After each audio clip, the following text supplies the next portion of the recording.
ten som schválne nepovedal ako prvý, lebo osobne si myslím, že to nie je celkom pravda, ale štatistiky to potvrdzujú.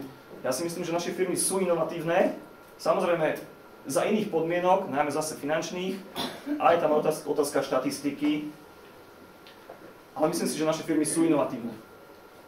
Len pre doplnenie, to, čo som spomínal, podiel výdavkov na výskum a vývoj ako percento z hrubého domáceho produktu, v podstate keďže za ostatné roky až do vypuknutia ekonomickej krízy HDP Slovenska prudko rastlo, takže výdavky percentuálne v podstate klesali a stále klesajú. Takže z verejných zdrojov 0,18% HDP, z podnikateľských, z 0,18 podnikateľských a celkovo 0,46% HDP. Pritom sa odporúča a v mnohých krajinách vyspelých je to celkovo okolo 3%. Tam malo by byť okolo 3%, takže to zaostávanie tam je. Ďalší snímok, počet zamestnancov výskumu vývoja 1000 zamestnancov v tých krajinách, ktoré sú považované za najinovatívnejšie, ktoré ponúkajú riešenia pre prax ako Nemecko, Veľká Británia. Je ten počet zamestnancov výskumu vývoja na 1000 zamestnancov oveľa vyšší ako v prípade Slovenska. Ale tu tiež zohráva svoju úlohu aj štatistika. Toto sa následne prejavuje v tom, čo som spomínal, v tzv. European Innovation Scoreboard, to znamená, je to taký základný dokument, základná metodika na výpočet inovatívnosti krajín. No a Slovensko podľa kritérií, ktoré European Innovation Scoreboard zahrňa, patrí ku krajinám, ktoré sú v podstate najmenej inovatívnym. Dochádza k pozitívnemu narastu, čiže je tam rast, ale stále sme v podstate na chvoste krajín Európskej únie. Za nami sú krajiny ako Litva, Lotyšsko, Bulharsko, Rumunsko. Toto odráža tak inovačné vstupy, ako financovanie, ako ľudské zdroje, ako výstupy inovačných aktivít. Takže toto je len na potvrdenie z toho, že ten stav nie je úplne ideálny, ale myslím si, že nie je až taký zlý. A to je vlastne už tá pozitívnejšia časť prezentácie odtiaľto. Toto som vybral ako snímok z jednej práce doktorandskej. Uplatňovanie výsledkov výskumu v praxi by malo patriť medzi najdôležitejšie ciele môjho zamestnávateľa. Väčšina zamestnávateľov, väčšinou respondentov z akademickej sféry súhlasí, respektíve skôr súhlasí, dá sa povedať, že cca 75%. Čiže áno, univerzity si uvedomujú, že to prepájanie s podnikateľskou sférou praxou je nevyhnutné. Ďalej, hľadanie príležitosti pre uplatnenie vedeckých výsledkov v praxi by malo byť pre vedca rovnako dôležité ako samotný výskum. Zase, dá sa povedať, že cca 63% respondentov súhlasí, že to uplatňovanie v praxi je nevyhnutné. Takisto nevyhnutné ako samotný výskum, to znamená dosiahnutie nejakých reálnych výsledkov, ale tie výsledky musia ísť do praxe. Ďalej snímok, bolo tu spomínané, že interakcia medzi priemyselnou praxou a univerzitami nefunguje. Toto je z inovačnej stratégie Žilinského kraja, prieskum. A keď zoberete, že maximum je teda 100 a tieto stĺpčeky spolu tvoria 100%, tak typ partnera spolupráce, s ktorým spolupracujú firmy, toto vyplňali firmy, klienti, čiže firmy, je v prvom rade bod 3 klienti alebo zákazníci, čiže zákazníci daných firiem, ďalej dodávateľia zariadení, materiálov, komponentov. To si myslím, že je pochopiteľné. Keď niečo vyvíjam, komunikujem s zákazníkom, s dodávateľom. A na treťom mieste 6 univerzity, respektíve iné inštitúcie vyššieho vzdelávania. Takže nejaká interakcia tam musí byť, možno nie je dotiahnutá do konca, možno to nefunguje. Snáď preto, že univerzity predsa len žijú iným životom, najmä z hľadiska uspokojovania potreb zákazníka, tam ten čas je oveľa dlhší. Firemný sektor potrebuje vyriešiť riešenie za niekoľko dní, respektíve týždňov, a univerzity sa nedokážu prispôsobiť takémuto tempu. Ale je to pochopiteľné, majú aj iné priority, ktoré sú asi dôležitejšie.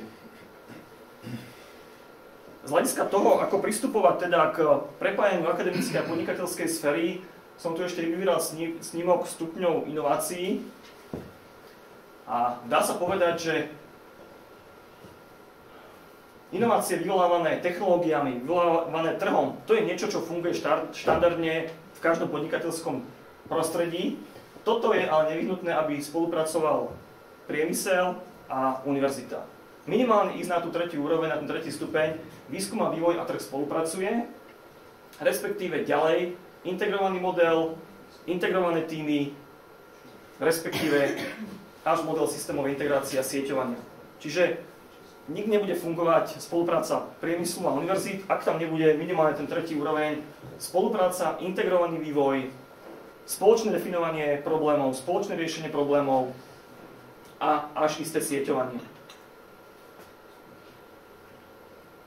A toto si myslím, že bolo v prostredí Žilinskej univerzity a Slovenského centra produktivity zahájené, beží to a sú dosahované výsledky. Ešte prejdem k inovačným systémom, čo by mal štát, respektíve región, podporovať, aby došlo k tomu, že ten podnikateľ, firma cíti nejaký benefit pre svoj rozvoj.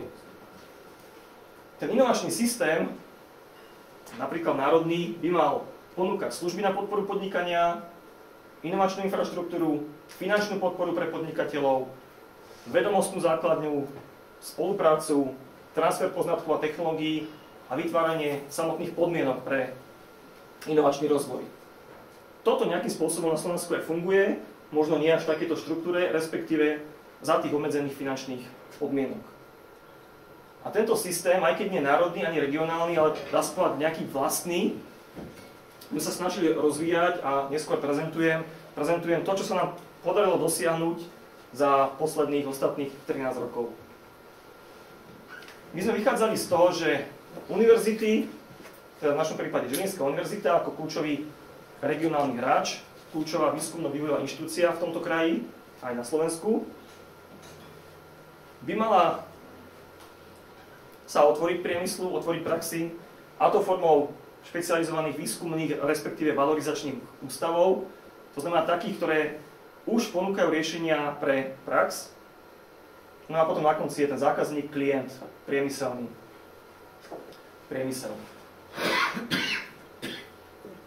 Čiže toto je ten prístup, ktorý sme sa snažili a snažíme rozvíjať doteraz. Ak som spomínal, že toto všetko prebiehalo v prostredí Žilinskej univerzity, predstavím Žilinskú univerzitu, má 7 fakult, fakultu strojnícku, fakultu PEDAS, elektrotechnickú, stavebnú, riadne informatiky, špeciálneho inžinierstva a humanitných vied. Má viacero špecializovaných ústavov, ústav konkurencieschopnosti inovácií, ústav súdneho inžinierstva, informačných a komunikačných technológií a ďalšie. Čo je ale podstatné, že v prostredí Žilinskej univerzity koncom 90. rokov došlo k vzniku špecializovaných inštitúcií, respektíve ústavov, tak ako to bolo tu naznačené. Jednak Slovenské centrum produktivity v roku 1998, neskôr CEIT, Stredoeurópsky technologický inštitút, neskôr vysvetlím, ukážem teda ten náš prístup, taktiež Vedecko-technologický park v roku 2000, Ústav súdneho inžinierstva, IPA Slovakia, Združenie Žilinskej univerzity a Fraunhoferovej spoločnosti. Spomínal som pred chvíľočkou Ústav konkurencieschopnosti a inovácií. To bol taký, dá sa povedať, medzník medzi tomu, ako sa otvoriť praxi. Ale nie je to len ponúkanie riešení, ale taký integrovaný systém, zapojenie študentov, tvorivých zamestnancov, doktorantov, postdoktorandov do konkrétnych riešení, do spolupráce s priemyslom. Čiže vytvorenie takého špecializovaného ústavu, ktorý je súčasť Žilinskej univerzity a podporuje jednak vzdelávanie pre študentov, doktorandov, budovanie laboratórií, ale konkrétne výskumné projekty, čiže konkrétne priemyselné projekty, kde si študenti, doktoranti môžu overiť alebo odskúšať tie riešenia, ktoré prax vyžaduje, môžu si odskúšať, ako sa spolupracuje s praxou, a to najmä v oblasti high-tech, čiže elektrotechnika a automobilový priemysel. UKI má tieto oddelenia, je to oddelenie automatizácie, oddelenie high-tech, oddelenie konkurencieschopnosti. Tu je len zo pár snímkov z riešení, ktoré sú na UKI vyvíjané, respektíve boli vyvíjané. Myšlienka UKI bola okrem iného, aby to bol inkubátor, to znamená inkubátor nejakých nových poznatkov, nových riešení. Ak študent pracuje na konkrétnej zákazke, zistí v rámci svojej doktorandskej alebo diplomovej práce, že takéto riešenie sa môže transformovať do nejakého nového poznatku a dochádza tam k generovaniu ďalších a ďalších riešení, ktoré môžu byť neskôr praxou akceptované, ale samozrejme nemusia. Ale je tam už nejaký inkubátor tých myšlienok, tvorivých študentov, a tu sú len zoznam laboratórií ako bioniky, konštruovania, montáže, umelé inteligencie, virtuálne reality, ergonomia pracovného prostredia, projektovanie výrobných systémov. Takže vidíte, že sú to oblasti, ktoré sú praxou, a najmä slovenskou praxou, to znamená strojársky automobilový priemysel, takéto riešenia vyžaduje, potrebuje. Takže je to prakticky orientované. Tu je len obrázok, snímok z riešení, ktoré boli vyvíjane. Je to napríklad taký autonómny pavúk, robotizovaný pavúk, ktorý dokáže samostatne chodiť, vyhľadávať predmety.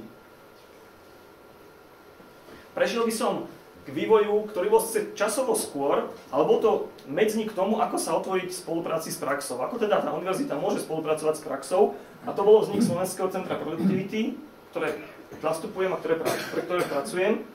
Slovenské centrum produktivity vzniklo v roku 1998 s cieľom podporiť tie myšlienky v oblasti produktivity, konkurencieschopnosti, inovácií samozrejme, pre slovenskú prax, pre slovenskú verejnosť, pre slovenské verejné inštitúcie. Čiže ak som spomínal, že koncept inovácií, jednak sú to produktové inovácie, tie budem prezentovať aj neskôr, ale to je práve aj spomínaný UKI, ale sú to aj procesné inovácie. Produktivita, ako to slovo, znamená robiť niečo efektívnejšie, výkonnejšie, dosahovanie úspor, robiť to lacnejšie, a to je pre každú spoločnosť, každú firmu, či menšiu, ale hlavne pre tie veľké firmy, spoločnosti, veľmi zaujímavé, pretože tie úspory sú dosahované v miliónoch eur. Takže to bol začiatok, kde jednak bola interakcia s medzinárodnými inštitúciami, to znamená nadviazanie kontaktov. Ak sa chceme otvárať priemyslu, musíme im ponúkať niečo, čo má pre nich pridanú hodnotu, čo musí byť na minimálne tej istej úrovni, ako oni už prežili v rámci svojej bežnej práce. To znamená získavanie najlepších skúseností najmä z Japonska, ale aj zo Spojených štátov, respektíve z ostatných centier produktivity v Európe. Ďalej, Centrum produktivity, ako som spomínal, význam Žilinskej univerzity, spoluzakladateľ bola Žilinská univerzita, Ministerstvo hospodárstva a Asociácia zamestnávateľských zväzov. No a potom to bola podniková prax, lebo to je to, čím bolo SLCP na začiatku a čo je stále aj doteraz, tá interakcia na podnikovú prax, na rešpektovanie potrieb praxe, klientov, zákazníkov. Takže tu už nehovoríme o akademickej sfére, tu už hovoríme o tom, že akademická sféra bola aktívna v roku 1998 a uvedomili si v tom čase profesori Medvecký, Gregor Mičieta, že je potrebné, aby to, čo v rámci strojníckej fakulty je vyvíjané teoreticky, ale už aj prakticky v tom čase, sa dostalo do praxe. Ďalší medzník bol rok 2002, to bolo prijatie Národného programu zvyšovania produktivity, kde sme navrhli opatrenia, nástroje na podporu produktivity, konkurencieschopnosti. Vtedy tu ešte nebolo slovo inovácie, vtedy ešte nebolo také modné, ako je teraz. Teraz sa už nedá nič robiť bez slova inovácie. Ten program bol spracovaný, prijatý slovenskou vládou. Samozrejme, do istej miery podporený aj finančne, ale tie návrhy opatrenia boli realizované a sú realizované, ukážem za chvíľočku. Čiže na začiatku iniciatíva univerzity, že je potrebné sa otvoriť v praxi, je potrebné preto niečo urobiť, treba mať nejaké know-how domáce, ale aj medzinárodné. Keď som spolupracovať s praxou, musí mať také poznatky, ktoré sú ochotní akceptovať. Potom je tam interakcia s praxou, potom je tam aj vytvorenie nejakého takého systémového nástroja. Ako chcem vlastne pre tú prax tie riešenia ponúkať.